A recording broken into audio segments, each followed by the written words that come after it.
atrodė, kad atsibodo kaupti kažkokias tai emocijas, kažkokias neaiškumus, kaip turėsiu laiko, arba kaip norėsiu, toksai savo pasiaiškinimus, pasteisinimas.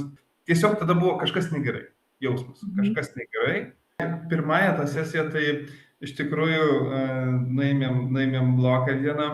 Toks jausmas, kad pusės krūtinės aš pradėjau pusę krūtinės savo kvėpuoti.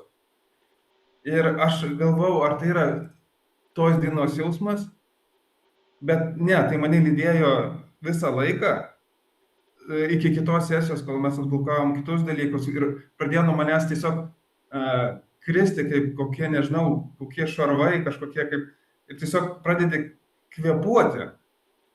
Supranti, kad ta prasme tai yra, kad padeda ir tas toksai laukia net tos kitos sesijos, kas dabar atsilaisvins, kas dabar ir iki kitos sesijos tai ir vaikščiau realiai tas 2 savaitės, viena pusė kvėpuodamas, o kita. Ta paskutinė mūsų sesija sudėliojo tuos taškus. Jaučiu ramybę ir girdžiu tylą. Laisvę aš dabar labai jaučiu. Nepabuvęs, nesužinojęs.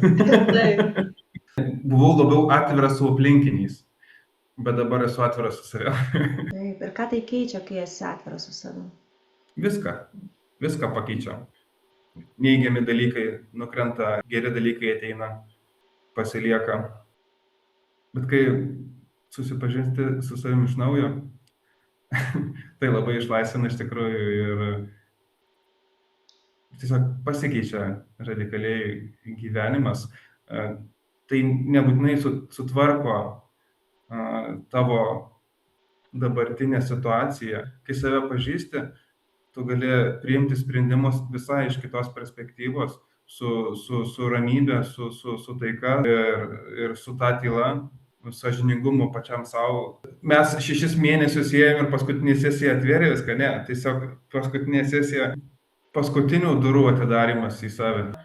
Dar neįtikėtina man pačiam, bet aš realiai kiekvieną dieną atsikeliu su ta energija, su ta šviesa, su ta ramybė, su savim, ir iš tos ramybės pradedu dieną. Bet tai reikia pajusti, kad bent kartą gyvenimą pajusti, kad ir tą šarvo nukritimą, svorio, sunkumo kažkokio, kad suprastum, kad aš galiu kažką pakeisti.